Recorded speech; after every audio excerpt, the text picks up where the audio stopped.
The war had been going on for 237 years. In the grand meeting hall of the Galactic Council, 7 species sat together and tried not to show their fear. They had fought with everything they had. They had thrown millions of ships into battle. They had watched billions of their people die, and still they were losing. Commander Velcris of the Velkari stood before the council chamber. His 4 eyes moved across the holographic display that showed the current state of the galaxy. Red zones marked Krath territory. Once those red zones had been small dots on the far edge of the galaxy. Now they covered nearly half of all known space. "We have 47 cycles left," Velcris said. His voice was calm, but everyone in the room could hear the truth behind his words. 47 cycles before the Krath Empire reaches our core worlds. After that, our civilizations will cease to exist. The Draknor representative, a massive warrior named Kronak, slammed his fist on the table. "Then we fight harder, we breed more soldiers, we build more ships. We have tried that for 2 centuries, said the Cynthian delegate. Her mechanical voice held no emotion, only fact. "The Krath reproduce faster than we can kill them. Their mind link allows perfect coordination. They do not fear death because they are all one consciousness. We cannot win this war with our current resources." Silence filled the chamber. They all knew she was right. The Krath were unlike anything the galaxy had ever seen. They were not just an empire. They were a single vast mind spread across trillions of bodies. The Krath overmind controlled every soldier, every ship, every drone. When one Krath died, the overmind simply learned from that death and adjusted. The Krath did not make the same mistake twice. They were perfect. They were unstoppable. And worst of all, they consumed everything. Every world the Krath conquered became another feeding ground. Every species they captured was turned into mindless drones. Their bodies changed and their minds erased. The Krath did not want to rule the galaxy. They wanted to absorb it. "There must be something," said Ambassador Kalresh of the Quarini people. Her translator crystal glowed softly as she spoke. "Some weapon we have not tried. Some tactic we have not considered." "We have considered everything," Velcris replied. "We have analyzed every battle. We have studied their patterns. The Krath adapt to everything we do. They learn. They improve. We are fighting an enemy that gets stronger with every defeat we give them." The Prithian scholar, an ancient being named Sorakel, raised one thin hand. His species were the oldest in the council, keepers of knowledge going back millions of years. "Perhaps," he said slowly, "we are looking in the wrong direction. Perhaps we need something the Krath have never encountered before, something they cannot predict because they have no data on it." "What do you suggest?" asked the Aventi spiritual leader. "We have contacted every known species in the galaxy. Everyone who can fight is already fighting." Sorakel's eyes flickered to a datapad. "Not everyone," he said. "Our scout ships detected something interesting 3 cycles ago. A new species, one we have never contacted before. They are in the Orion Arm, far from the main shipping lanes." "A new species?" Kronak leaned forward. "What are they like? Are they strong? Do they have advanced weapons?" "No," Sorakel admitted. "They are quite primitive, actually. They only achieved faster than light travel a few months ago. Their bodies are weak compared to most species. They have no natural armor or weapons. They are short-lived. By our standards, they should not have survived their own planet." "Then why waste time on them?" the Cynthian delegate asked.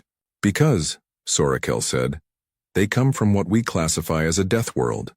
A planet so hostile that evolution had to make them incredibly adaptable just to survive. And because we are desperate, any ally is better than no ally."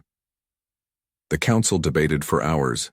Some argued that contacting primitive species was against council law. Others said there was no point in recruiting warriors who would die in their first battle. But in the end, desperation won. They had 47 cycles left. What did they have to lose? Velcris was chosen to make first contact. His ship dropped out of faster-than-light travel near the 3rd planet of a small yellow star. His sensors immediately lit up with activity. The planet was covered in lights. Thousands of satellites orbited it. Radio signals filled the space around it. For a primitive species, they were very noisy. "This is Commander Velcris of the Galactic Council," he broadcast on all frequencies. "We come in peace. We request communication with your leaders." The response came within minutes. Every weapon on the planet pointed at his ship. Every satellite turned toward him. But no one fired. That was interesting. They were cautious but not aggressive. A human voice came through his translator. "This is the United Defense Coalition of Earth. You are the first alien contact in human history. Please maintain your position. We are sending a diplomatic shuttle." Velcris waited. He studied the planet below. It was a beautiful world, blue and green and white. It was also terrifying. His sensors detected massive storms, earthquakes, volcanoes, and temperature extremes that would kill most species. How did anything survive down there? When the humans arrived, Velcris tried not to show his disappointment. They were small. They had thin skin that would tear easily. They breathed oxygen and water, like many species, but they had no backup respiratory system. One good hit would kill them. They looked fragile, but their eyes were interesting. Human eyes moved constantly, taking in everything. And when they looked at him, he saw something unexpected. They were not afraid. They were curious. The leader of the human delegation was a woman named Secretary General Maria Santos. She sat across from Velcris and listened as he explained the situation. He told her about the Galactic Council. He told her about the war. He told her about the Krath Empire and how they consumed entire worlds. When he finished, Santos was quiet for a long moment. Then she said, "How long do we have before the Krath find Earth?"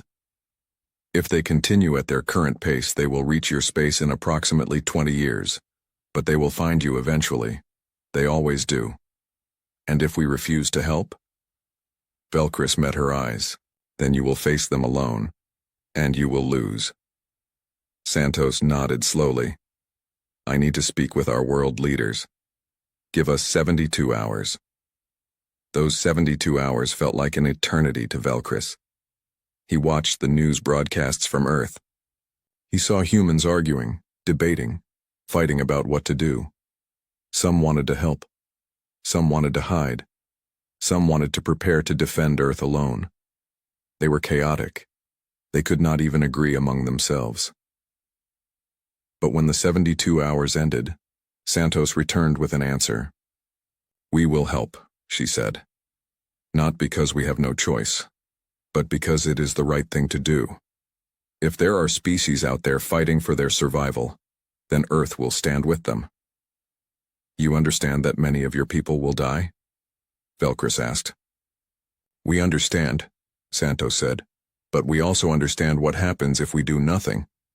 If the Krath are as terrible as you say, then someone has to stop them. It might as well be us." Velcris felt something strange. It might have been hope. It was a feeling he had not experienced in a very long time. Within weeks, Earth assembled its first military fleet for space combat.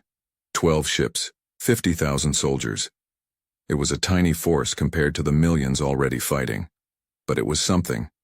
As the human fleet prepared to leave Earth, Admiral Sarah Chen stood on the bridge of the flagship, a vessel humans had named the Defiance. She looked at her crew. Young faces, scared faces, brave faces. "We are about to enter a war that has been going on for longer than human civilization has existed," she told them. "We are going to fight enemies we have never seen. We are going to face odds that are mathematically impossible to overcome, and we are probably going to die." She paused. "But we are also going to show the galaxy what humans are made of. We are going to fight harder than anyone expects. We are going to survive longer than anyone predicts. And we are going to make sure that when the history of this war is written, everyone remembers the day humanity entered the battle." The crew cheered. Velcris, watching from the communication link, felt that strange feeling of hope grow stronger. These humans were either very brave or very stupid. Maybe they were both.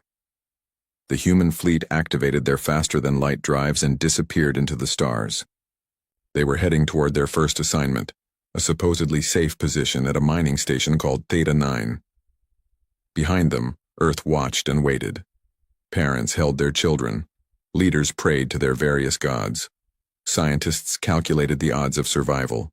And far across the galaxy, in the dark heart of Krath territory, the Overmind noticed something new had entered the war. It was small. It was insignificant. It would be easy to destroy. The Overmind did not know that it had just made the biggest mistake in its existence. The galaxy was about to shake. Theta 9 was supposed to be safe. That was what the Galactic Council had promised. The mining station sat on the edge of a quiet sector where nothing had happened for months. It was the perfect place to let the humans get used to space combat, without actually putting them in danger. Admiral Sarah Chen did not believe in safe places. She had spent her entire military career learning that the moment you felt comfortable was the moment something terrible happened. But she kept her doubts to herself as the human fleet arrived at the station. Theta 9 was bigger than she expected. The station was built into an asteroid, with docking ports for hundreds of ships. The Council had 200 vessels stationed there, along with 5,000 soldiers from various species. Compared to them, the human force of 12 ships and 50,000 soldiers looked tiny. The welcome they received was polite but cold. The alien soldiers watched the humans with curiosity and barely hidden contempt. Chen understood why. To them, humans were newcomers who knew nothing about real war. In the station's command center, Chen met with Commander Drokar, a Draknor warrior who led the defense force. He was 3 times her size, covered in scales that looked like natural armor. When he spoke, his voice sounded like grinding rocks. "You will follow standard protocols," Drokar told her. "When the alarm sounds, you move to your assigned positions. You do not engage unless ordered. You do not break formation. You do not improvise. The Krath are defeated through discipline, not creativity." Chen nodded. She did not mention that human military history was built on improvisation. She did not mention that every major human victory had come from doing the unexpected. She simply said, "Understood, Commander." The next few days passed slowly. Human soldiers trained with alien technology. They learned about Krath tactics. They studied the enemy's weaknesses, which seemed few and far between. The Krath were strong, fast, and never stopped coming. They felt no pain and no fear. They were perfect soldiers. "How are we supposed to fight something like that?" asked Lieutenant Tom Rodriguez, one of Chen's officers. "The same way we fight everything else," Chen replied. "We find a way. Humans always find a way." The alien soldiers were not friendly, but they were not hostile either. They mostly seemed confused by the humans. The Draknor warriors thought humans were too small to be effective. The Cynthians thought human decision-making was too slow and emotional. The Velkari thought human tactics were too chaotic. Only the Preethian scholar who had come to observe the humans seemed interested rather than dismissive. His name was Orankal, and he spent hours watching the human soldiers. "You laugh a lot," he observed one day, "even knowing you are in a war zone." "Why?" Chen smiled. "Because if we do not laugh, we cry. Humor helps us cope with fear." "Fear?" Orankal tilted his head. "Most species try to eliminate fear through training or chemical enhancement. You embrace it?" "Fear keeps us alive," Chen said. "Fear makes us careful. The trick is not to let it stop us from doing what needs to be done." On the 6th day, the alarms went off. Chen was in her quarters when the noise started. She was dressed and running to the command center in seconds. All around her, soldiers rushed to their positions. The station shook as it went to battle alert. "Report," she shouted as she entered the command center. Drokar stood before the main display, and for the first time, Chen saw fear on an alien face. "Krath fleet," he said. 2,000 vessels. They came out of nowhere. Chen felt her stomach drop. 2,000 ships against their 200. It was a massacre waiting to happen. "Where did they come from?" demanded a Velkari officer. This sector was clear. "Our intelligence said—" "Intelligence was wrong," Drokar snarled. "It was a trap. They knew we were here." The display showed the Krath fleet approaching. Their ships were organic things, grown rather than built. They looked like giant insects made of metal and flesh. They moved with perfect coordination, like a single organism rather than individual vessels. "All ships prepare for combat," Drokar ordered. We will hold them as long as possible, then execute Retreat Protocol 7. Retreat? Chen stepped forward. We just got here. You are new to this war, human, Drokar said without looking at her. The Council does not throw away lives needlessly. When the odds are impossible, we retreat and regroup. That is how we have survived for 2 centuries. That is also why you are losing, Chen said quietly. Drokar turned to her, his eyes burning. What did you say? I said that is why you are losing. You have been retreating for 200 years. You calculated odds and made smart decisions and saved lives. And every time you retreated, the Krath took another planet, another system, another billion lives. You understand nothing. I understand that someone has to make a stand, Chen interrupted. And it might as well be us. She activated her communication link to all human ships. All vessels, this is Admiral Chen. Prepare for combat. We did not come across the galaxy to run from our first fight. We hold this station, no matter what.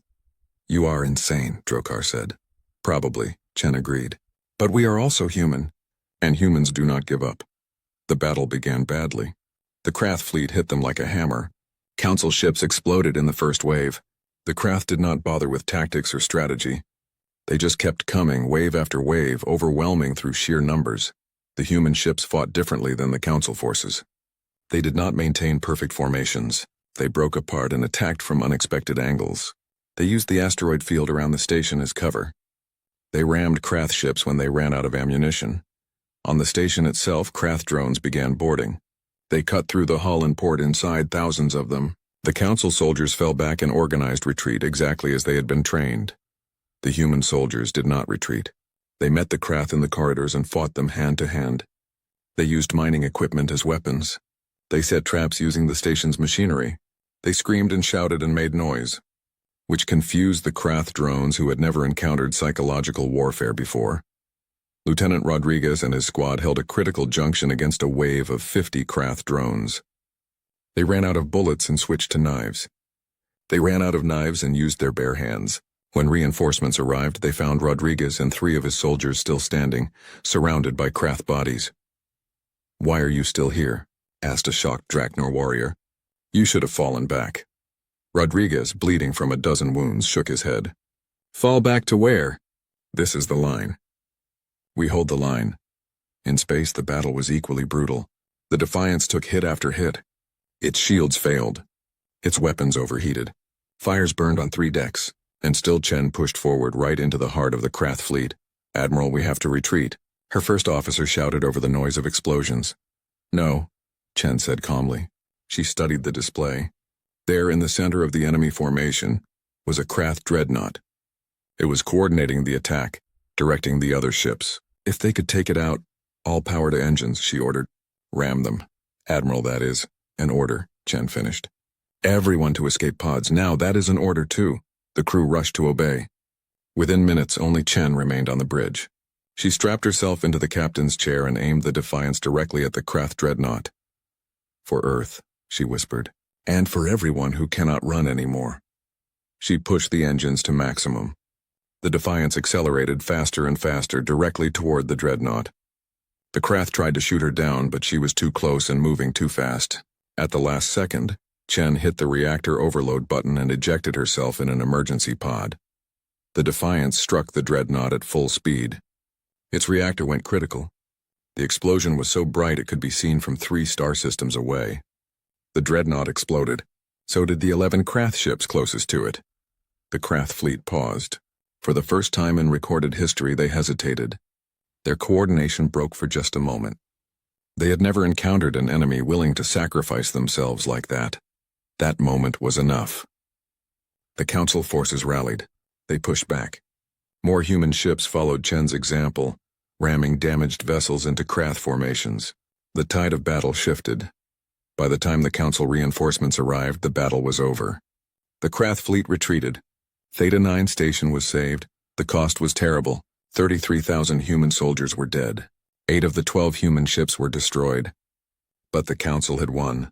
For the first time in decades, they had actually defeated a major Krath attack without losing the field. Chen was rescued from her escape pod by a team of human Marines. They found her unconscious but alive. When she woke up in the medical bay 3 days later, She found Drokar standing beside her bed. "You are either the bravest being I have ever met," the Draknor commander said slowly, "or the most insane." Chen smiled weakly. "Can I be both?" For the first time, Drokar's lips pulled back in what might have been a smile. "Perhaps you can. You humans fight like you have nothing to lose." "We have everything to lose," Chen corrected. "That is why we fight so hard." News of the battle spread through the council like fire. Analysts studied the recordings in disbelief. Humans had held the line when every tactical calculation said they should have retreated. They had fought the Krath in close combat, which every species knew was suicide. They had sacrificed themselves to save others. The Velkari strategists could know 6 months after Theta 9, the galaxy was changing. It was subtle at first, like the first warm breeze before spring, but those who paid attention could see it clearly. The war was different now. Earth sent more ships, more soldiers, more weapons. 500 vessels joined the Council forces, along with 2 million human soldiers. It was still a tiny fraction of the total military force, but humans were no longer a curiosity. They were a proven asset. More importantly, they brought something the galaxy had forgotten: hope. In Council command centers, human officers sat beside alien commanders and asked uncomfortable questions. Why do we always retreat when outnumbered? Why do we not attack their supply lines? Why do we play by their rules? At first, these questions annoyed the veteran commanders. Then they started to think about the answers. The Velkari High Command created something they called human doctrine. It was not really a doctrine. It was more like organized chaos. Attack from unexpected directions. Use unconventional weapons. Never do the same thing twice. Make the enemy react to you instead of the other way around. Fight like you have nothing to lose even when you have everything to lose. Not every species could adopt human doctrine. The Synthians found it too unpredictable. The Aventi found it too aggressive. But the Draknor loved it. So did the younger officers of every species. Finally, someone was teaching them how to win instead of just how to survive. General Marcus Reeves became the first human to command a mixed-species fleet. He was a tall man with gray hair and scars across his face from the Theta 9 battle. The Council gave him command of 50 ships and told him to defend the Crimson Nebula, a region rich in resources that both sides wanted. The Krath attacked with 300 vessels. By all calculations, Reeves should have retreated. Instead, he studied the nebula's unique properties. The gases there produced strange radiation that interfered with sensors. "We hide in the radiation clouds," Reeves told his mixed fleet of humans, Draknor and Velkari. "The Krath sensors will not work. They will be blind. We pick them apart one group at a time. The radiation will damage our ships too," warned a Velkari captain. "Yes," Reeves agreed, "but we know that going in." "They do not. Surprise is worth the damage." They executed the plan perfectly. Krath ships entered the nebula and immediately lost their coordination. Without their sensor network, they were just individual ships, confused and isolated. The Council forces appeared from the radiation clouds, destroyed a few Krath vessels, then vanished back into the mist before the enemy could respond. It took 3 days, but they destroyed the entire Krath fleet without losing a single ship. It was the first decisive Council victory in 30 years. When word reached the Council, the Velkari High Commander personally contacted Reeves. "How did you think of this tactic?" Reeves shrugged. "On Earth, when you hunt something bigger than you, you do not fight it directly. You use the environment. You be smarter, not stronger." The Battle of Crimson Nebula changed how the Council approached warfare. Suddenly, commanders started looking for advantages in terrain, in environment, in surprise. They stopped thinking about how to survive battles and started thinking about how to win them. But the greatest test came at Prethia Prime. The Prethian homeworld was sacred to the Council. It was the oldest civilization, the keepers of all galactic knowledge. Their libraries held information going back millions of years. If Prethia Prime fell, the galaxy would lose its history, its culture, its soul. The Krath knew this. They attacked with 5,000 ships. The defense fleet had only 800 vessels.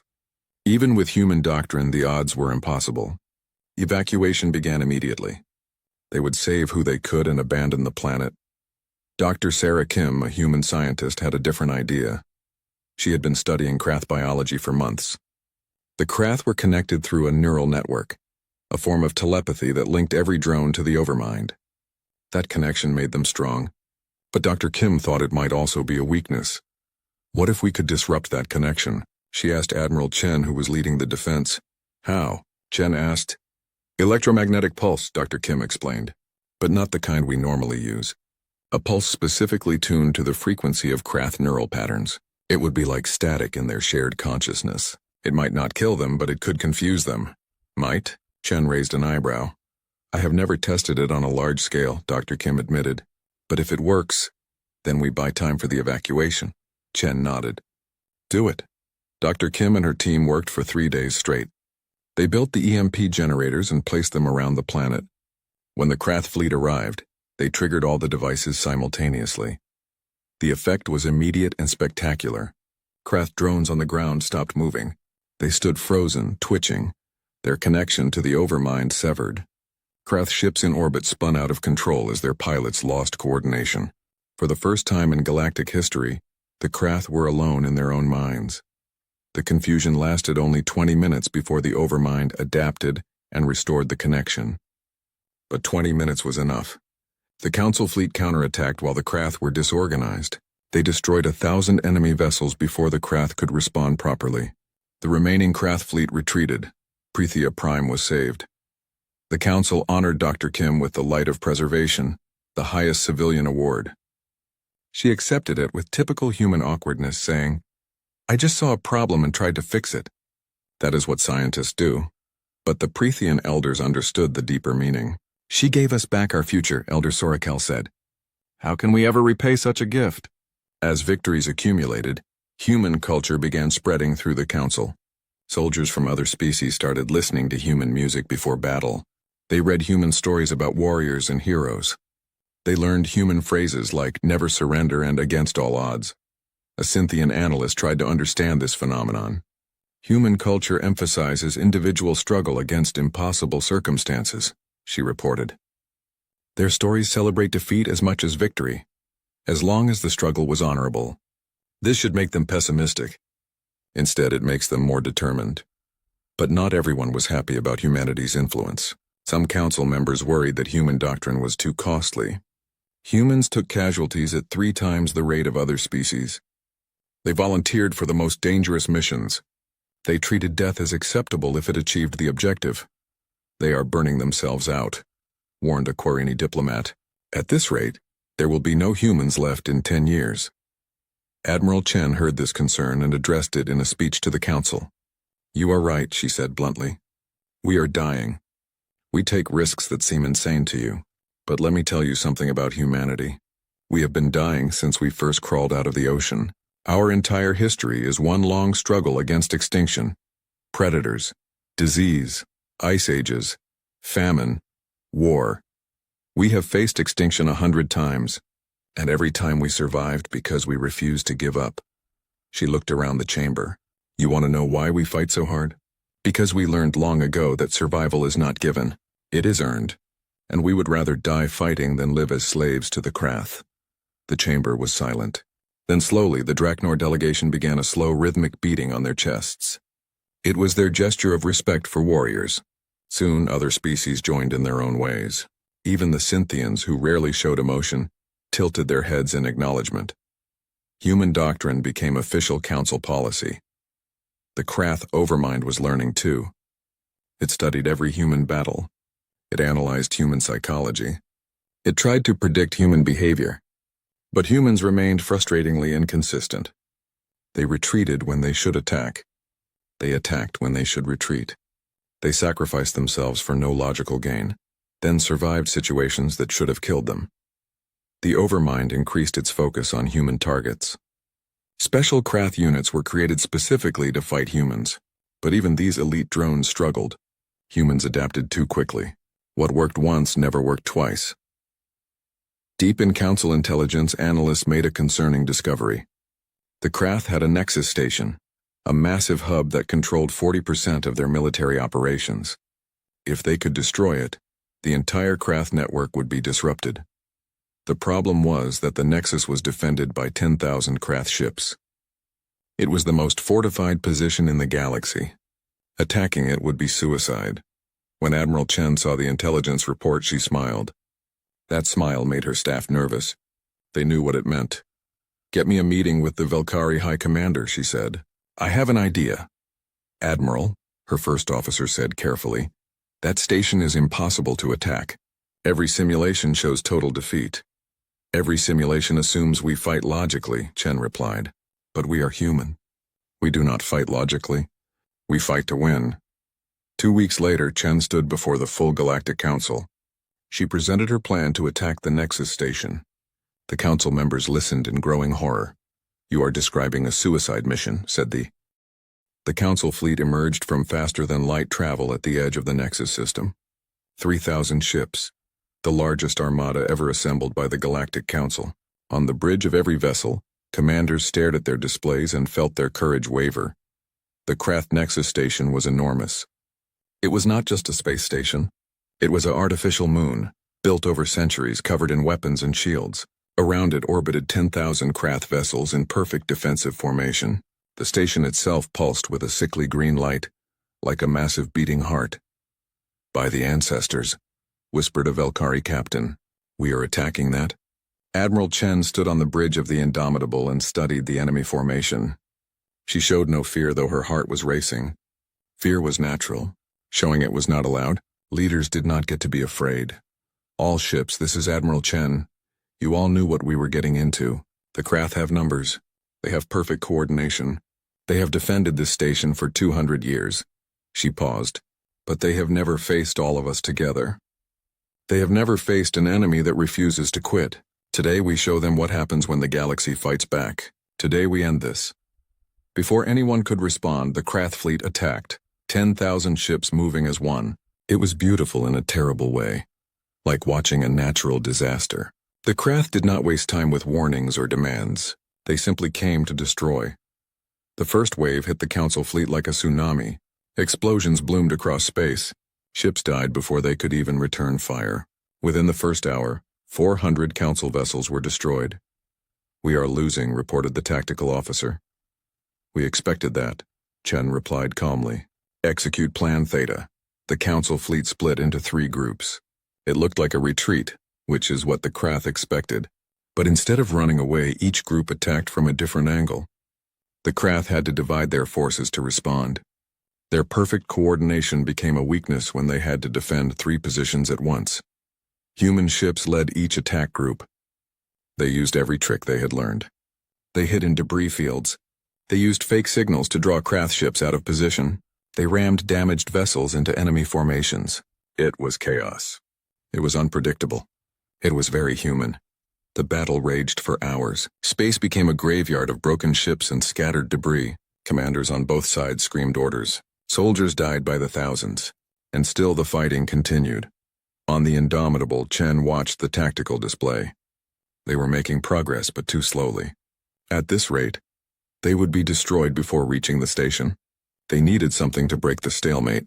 "Commander Park," Chen called. "Is the special weapon ready?" Commander Jessica Park looked up from her station. She was young, barely 30, but she had proven herself in a dozen battles. "The resonance bomb is ready, Admiral, but someone has to deliver it to the station's core. The shields are too strong for missiles." "I know," Chen said quietly. "Assemble a strike team. Volunteers only." Park nodded. She knew what Chen was really saying. This was a one-way mission. Whoever went to plant the bomb would not come back. Within minutes, Park had her team. 50 soldiers from different species. Humans, Draknor, Velkari. Even 2 Synthians who had learned to value sacrifice over logic. They all knew the odds. "They all volunteered anyway. Why are you doing this?" Chen asked Park privately before the mission launched. Park smiled. It was a sad smile, but genuine. "Because someone has to. And because I want the people who come after us to live in a galaxy without the Krath. That is worth my life." Chen wanted to argue. She wanted to find another way. But she knew Park was right. Sometimes the only way forward required sacrifice. "Then go with my blessing, and my thanks. The galaxy will remember what you did." "Tell them to make it count," Park replied. "Do not waste our sacrifice."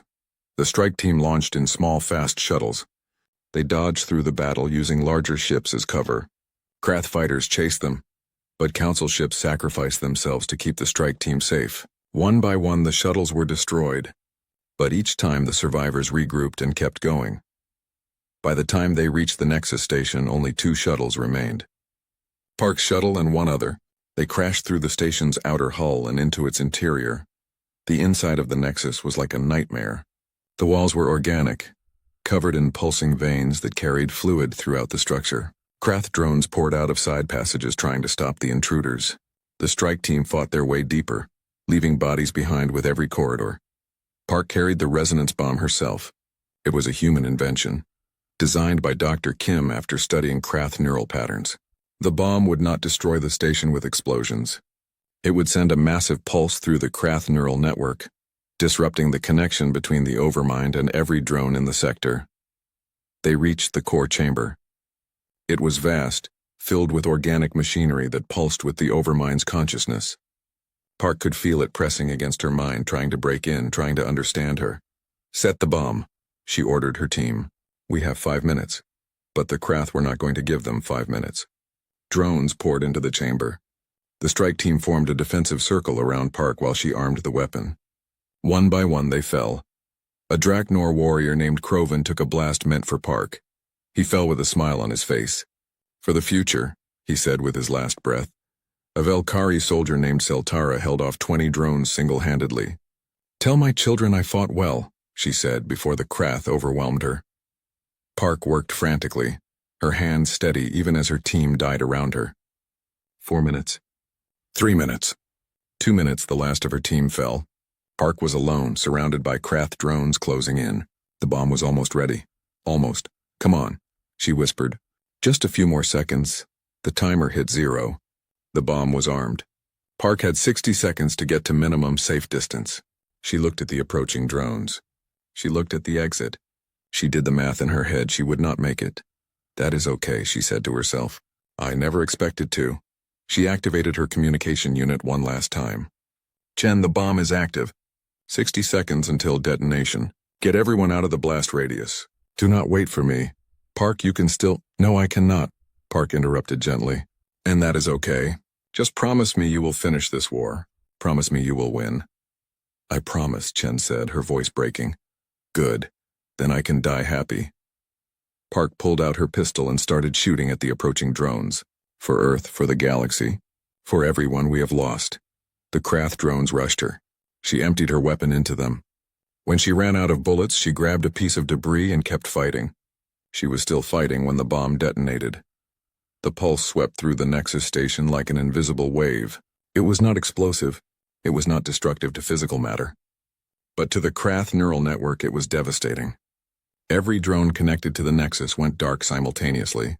4,000 Krath ships simply stopped moving. Thousands of drones collapsed where they stood. For the first time in recorded history, the Overmind screamed. It was not a sound. It was a telepathic shriek that echoed across subspace. Every species with even minor telepathic sensitivity felt it. It was pain. It was confusion. It was fear. The Overmind had never felt fear before. Chen felt tears running down her face as she gave the order. "All ships attack now. Make their sacrifice count." The Council fleet surged forward. The Krath, without coordination, without the Overmind's guidance, fought as individuals for the first time. They were still dangerous, but they were no longer perfect. They made mistakes. They hesitated. They lost. The battle turned into a slaughter. The Council destroyed thousands of Krath ships. They tore apart the Nexus station piece by piece. Green fire bloomed across space as the station's core exploded. When it was over, the space around the Nexus was filled with debris and silence. 8,000 Krath vessels destroyed. The Nexus station gone. The Overmind's control network shattered. The cost was terrible. 1,200 Council ships destroyed. 2,700,000 lives lost. 43,000 of them were human, but they had won. For the first time in 2 centuries, the Krath Empire was in retreat. Chen stood on the ruined bridge of the Indomitable. They had taken heavy damage, but they had survived. She thought about Park, about Krovan, about Seltara, about all the soldiers who had died to make this victory possible. "Admiral," her communication officer said, "the Council is asking for your report." Chen nodded. She straightened her uniform. She wiped away her tears. Then she addressed the Council with a voice that did not shake. "The Nexus station is destroyed. The Krath fleet is broken. We have lost many. We have sacrificed much. But we have proven something important today. We have proven that the Krath can be beaten. We have proven that courage matters more than numbers. And we have proven that when the galaxy stands together, we are unstoppable. Across Council space, species that had remained neutral watched the battle recordings. They saw the sacrifice. They saw the courage. They saw humans fighting alongside aliens, dying for a cause greater than themselves, and they decided to join the war. Within days, 5 new species volunteered their fleets to the Council. Within weeks, 10 more. The Nexus battle had changed everything. The Krath were no longer inevitable. They could be stopped. They could be defeated. On Earth, billions watched 1 year after the Nexus battle. The war had transformed. The Krath Empire, once unstoppable, was broken into fragments. Without the Nexus station's coordination, different Krath fleets fought without unity. Some retreated to their core worlds. Others attacked randomly, like wounded animals lashing out. The Overmind was still alive, but its perfect control was shattered. The Galactic Council launched Operation Liberation. The goal was simple: reclaim every conquered world, free every enslaved species, and end the Krath threat forever. It was the largest military campaign in galactic history. Humanity led 60% of the offensive operations, not because the Council asked them to, but because humans volunteered. They had seen what the Krath did to conquered worlds. They had seen the drone chambers where living beings were converted into mindless slaves. And they were determined that no more species would suffer that fate. Admiral Sarah Chen, now the most decorated soldier in Council history, stood before a massive holographic map. Red markers showed the last Krath strongholds.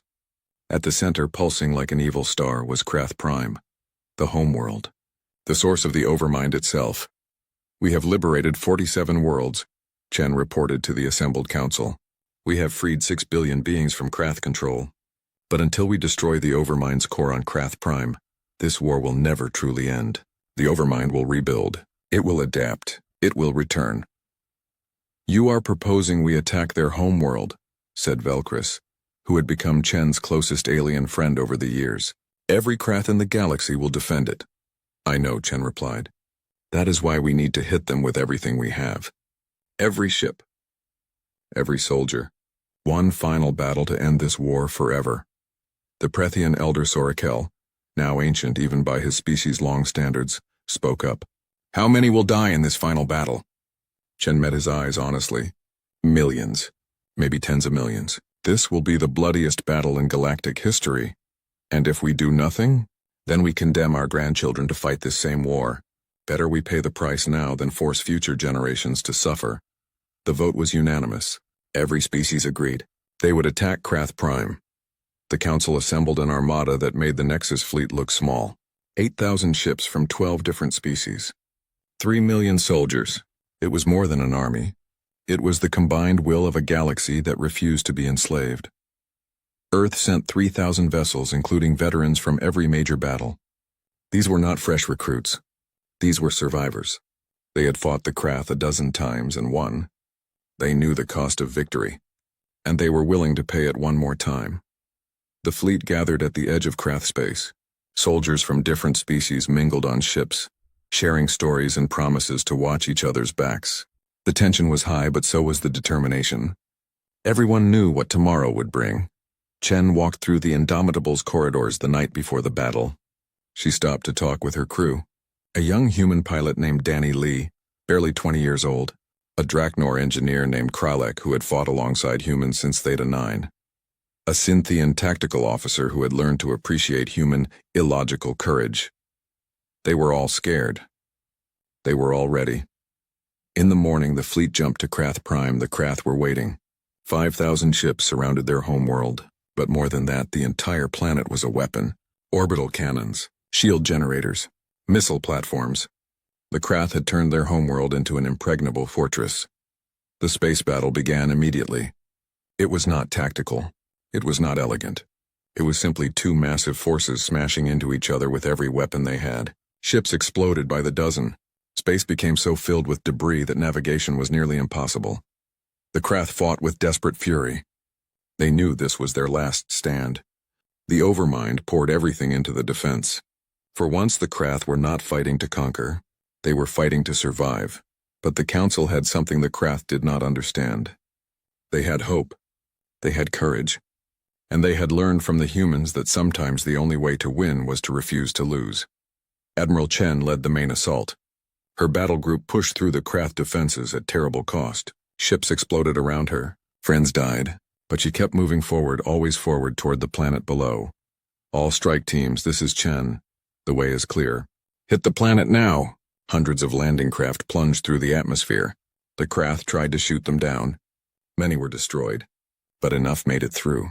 Soldiers from a dozen species crashed onto Krath Prime and immediately engaged the planet's defenders.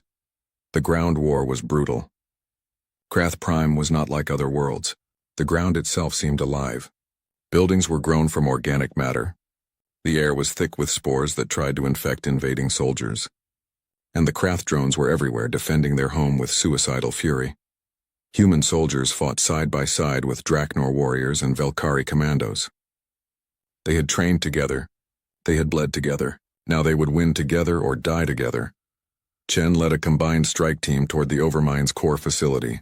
Intelligence suggested it was deep underground, in a chamber that had existed for millions of years. That was where they needed to go. That was where the war would end. They fought for 3 days to reach the entrance. Every meter was purchased with blood. But they kept pushing, kept fighting, kept refusing to quit. Finally, they broke through to the underground chamber. What they found defied description. The Overmind's core was not a machine. It was not even truly alive in any recognizable sense. It was something between organic and mechanical, a massive consciousness that filled an entire cavern, and it spoke to them, not with a voice. With thoughts that appeared directly in their minds.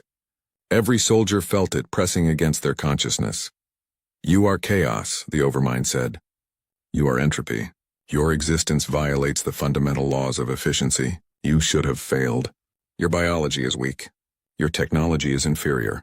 Your coordination is imperfect. Yet you persist. Explain this paradox. Chen stepped forward. She felt the Overmind's massive intelligence studying her, trying to understand. You really want to know? She asked aloud. Yes, because we choose to. You are perfect. You are efficient. You are logical. But you are also alone. Every Krath is just part of you. They have no choice. They have no individuality. They are perfect slaves. Chen's voice grew stronger. We are messy. We are chaotic. We make mistakes. But we are free. And freedom, the ability to choose, is worth any cost. Even death. The Overmind was silent for a moment. When it spoke again, there was something new in its thoughts. Something that might have been confusion. Or curiosity. Or even respect, I see, it said. I have spent millions of years pursuing perfection. But perfection is static. It does not grow. It does not change. You are imperfect, but you evolve. You adapt. You improve through struggle. This is why you defeated me. Yes, Chen said simply. This is interesting. I have learned something new. For the first time in my existence, I understand that I was wrong. There is value in chaos. There is strength in choice. You have taught me this. Does that mean you will surrender? Chen asked. No, the Overmind replied. If I surrender, I cease to have purpose. If I cease to have purpose, I cease to exist. But I can give you a gift. When you destroy me, the knowledge I have gained will not be lost. I will release my drones from my control. Let them choose their own path. Let them experience the freedom you speak of. Chen felt tears in her eyes. She had not expected this. You are giving them a chance to live? I am giving them what you have shown me is most valuable. I am giving them choice, Chen nodded. She turned to her team. Set the charges. It is time to end this. They planted antimatter bombs around the chamber. The Overmind did not resist. It simply waited, perhaps experiencing what humans might call peace for the first time in its existence. Thank you, Chen said to the Overmind, for understanding, for letting them go. Thank you, the Overmind replied, for showing me that I was not complete. Even in death I have learned. That it's satisfying. The strike team evacuated. The bombs detonated. The explosion was so massive it could be seen from orbit. The entire underground complex collapsed. The Overmind's final scream echoed across subspace, but this time it was not pain. It was almost like a song. And then silence. Across Krath Prime, across the entire galaxy, every Krath drone stopped moving. For a long moment nothing happened. Then slowly they began moving again. But differently. not in perfect unison, not as parts of a single mind. As individuals, confused, scared, but free, the battle was over. The war was won, the cost was staggering. 124 billion council lives lost over the war's duration. 8 million human casualties, thousands of ships destroyed, entire planets scarred by battle. The galaxy would take generations to heal, but it would heal, because the threat was gone, because freedom had won. 50 years later, Admiral Sarah Chen stood in her garden on Earth. She was old now, her hair white, her body